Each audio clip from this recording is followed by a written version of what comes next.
All right, buckle up, everyone, because today we're diving headfirst into one of the most requested deep dives we've had. And let me tell you, this one's a doozy. It certainly is. A real head scratcher. We're talking about the Dyatlov Pass incident.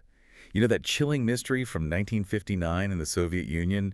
9 hikers, a remote mountain, and an ending that'll leave you with more questions than answers. It's a story that's captivated the world for decades.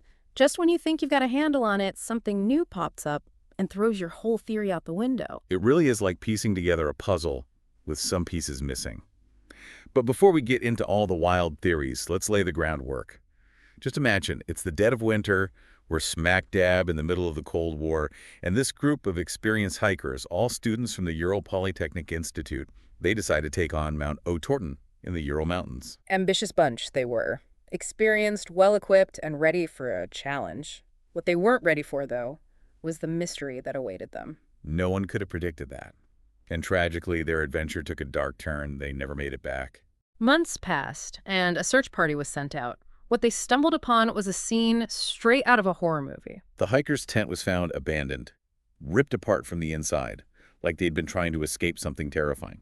And scattered around the site, their bodies, some barely dressed for the sub-zero temperatures. It's hard to imagine the fear they must have felt. You're right. The lack of proper clothing in those conditions is baffling.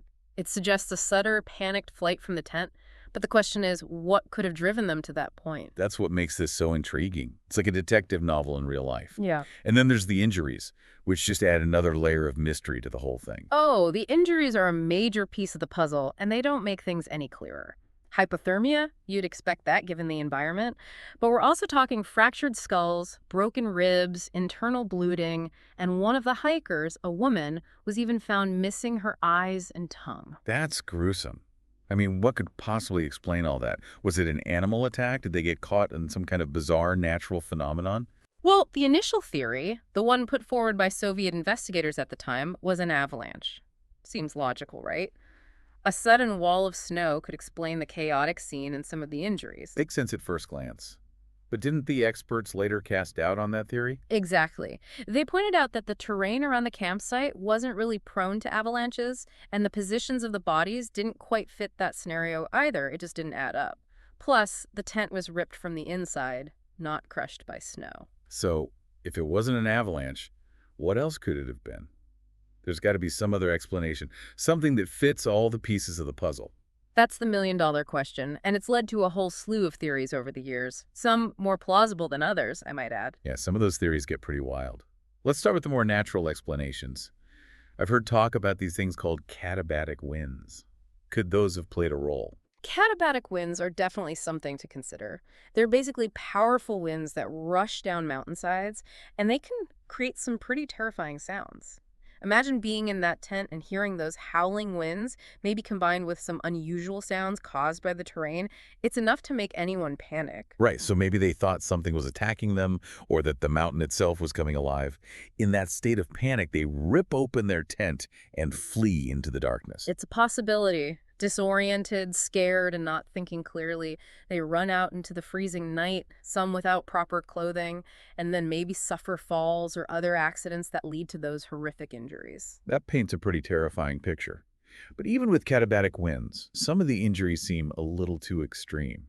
You're right to be skeptical. And then there's the whole issue of the radiation that was found on some of the hikers' clothing. Where does that fit into the picture? Katabatic winds don't explain that. Yeah, the radiation's a big one. It's like something straight out of an X-Files episode. It's led some people to speculate about military involvement, maybe some secret weapons testing gone wrong. That's one theory. And it's certainly gained some traction over the years, especially since the incident happened during the Cold War.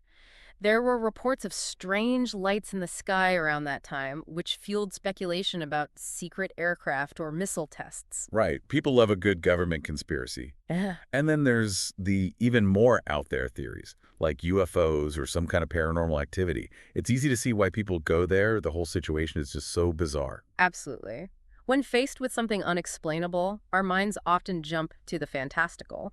But as intriguing as those theories are, it's important to remember that we don't have any concrete evidence to support them. So where does that leave us? Are we any closer to figuring out what really happened on Dyatlov Pass? Even with a more recent investigation in 2020 by Russian authorities, which again leaned towards an avalanche, we're still left with more questions than answers. They couldn't fully explain the injuries or the radiation, leaving plenty of room for doubt and speculation. It seems like the Dyatlov Pass incident is destined to remain one of history's most enduring mysteries. But that's what makes it so fascinating, right? It's a story that forces us to confront the unknown, to grapple with the limits of our understanding. It's a story that reminds us that sometimes there are no easy answers, no neat and tidy explanations, and that perhaps is the most unsettling part of it all. So what do you think happened on Dyatlov Pass? Do any of the theories we discussed resonate with you? Or do you have your own ideas about what might have transpired on that fateful night? This deep dive may not have provided all the answers, but hopefully it sparked your curiosity and maybe even a little bit of healthy paranoia. It's a case that's guaranteed to keep you thinking long after the lights go out. And remember, the mountains hold their secrets close, and some mysteries are best left unsolved.